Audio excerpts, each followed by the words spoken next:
All right, Emily, what's on your radar?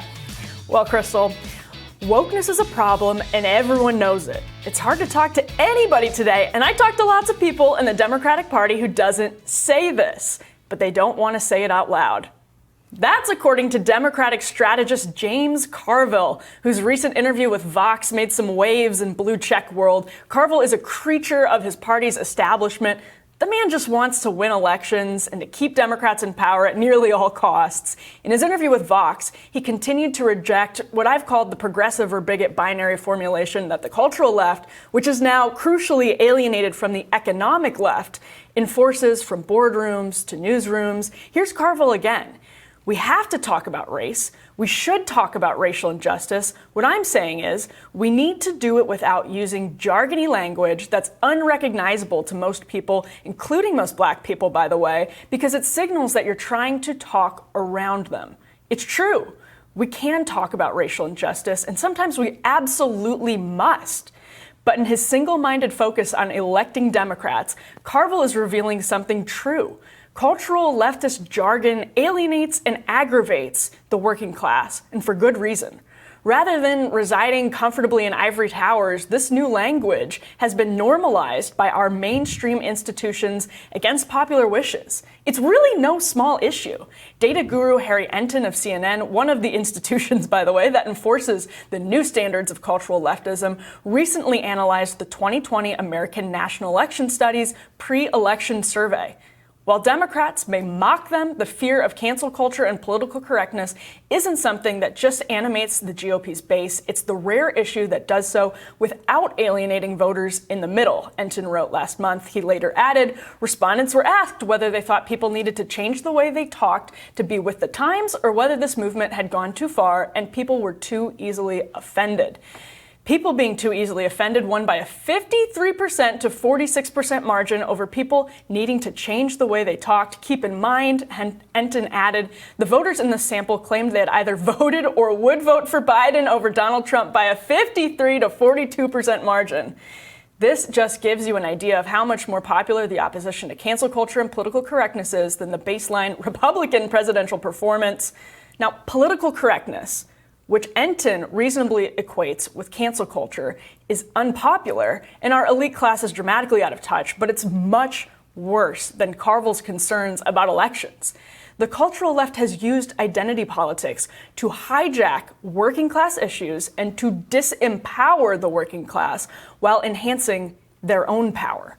The bipartisan neoliberal embrace of cultural leftism renders cultural populism increasingly important. In March, referring to the Blue Check Brigade's invocation of identity politics to shield the precious 36-year-old New York Times reporter Taylor Lorenz from reasonable criticism, Glenn Greenwald wrote this on his Substack. This transparent tactic is part and parcel of the increasingly ideological exploitation of identity politics to shield the neoliberal order and its guardians from popular critique. He's correct, and he's tapping into average Americans' contempt for identity politics.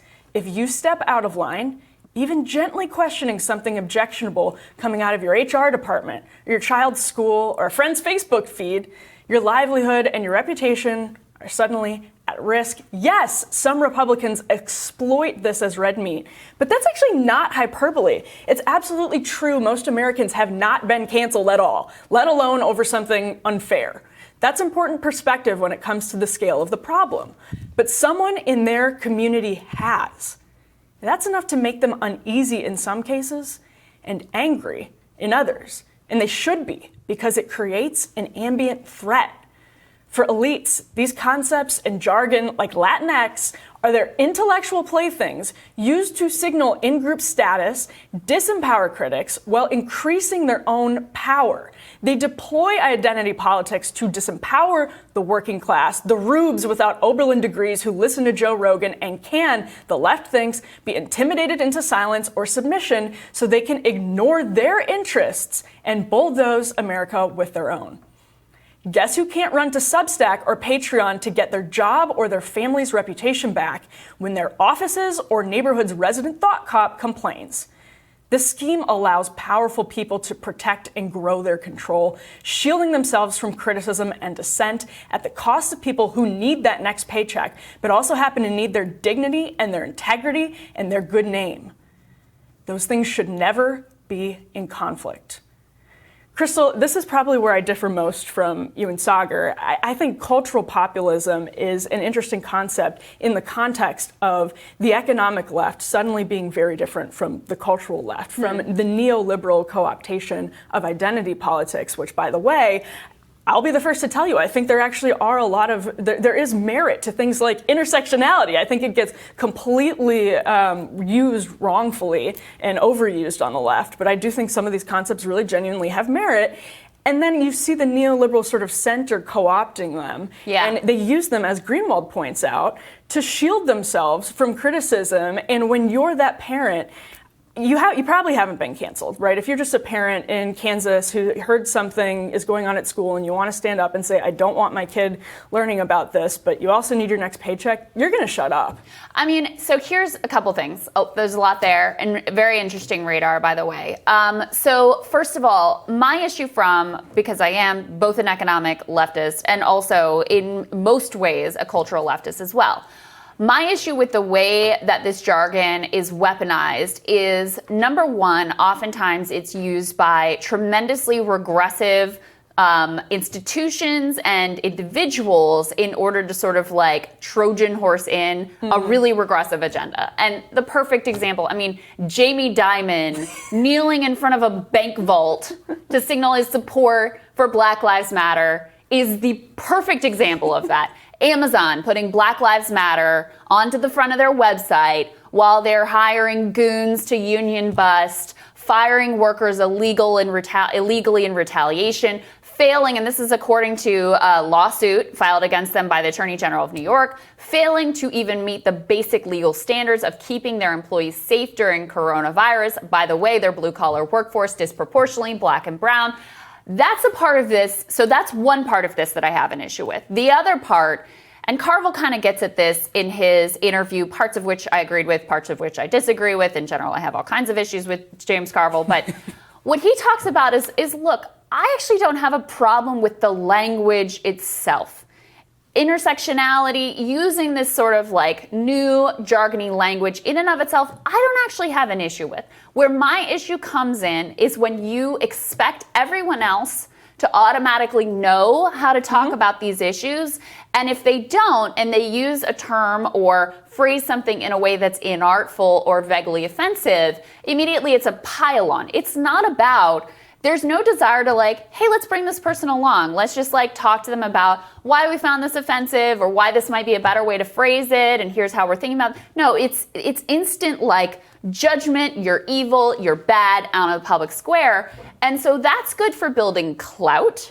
That's good for signaling your own precious virtue. Mm-hmm. But in terms of actually building a movement to do anything, it's a disaster because all you're constantly doing, and again, this is part of what Carville got to, all you're constantly doing is telling people that you have contempt for them, telling them that you're not a part of this movement. You don't belong in this movement.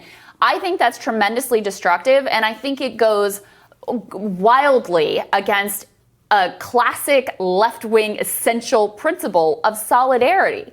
Like, now to be a good leftist, you're supposed to be sicking like a corporate HR department on some lowly employee who said the wrong thing. Get out of here. That's ridiculous. Or celebrating Raytheon, by the way. Right. Yeah, no, I mean, I think there's something really important that you just mentioned, which is that the big problem here is that there's this binary, right? That if you step out of line gently, or if you have one heterodox opinion, or if you do something that is slightly against the dogma, it's not just that we can have this conversation and like, listen, that's sort of outdated. It's bad for a lot of people, and it's a binary. You are either fully a progressive or you're bigoted. I think Ibram X. Kendi is someone who, by the way, CBS, which is owned by CBS Viacom, and says that necessarily to be anti-racist, you need to be anti-capitalist. He went on CBS Viacom to talk about the Chauvin verdict last week.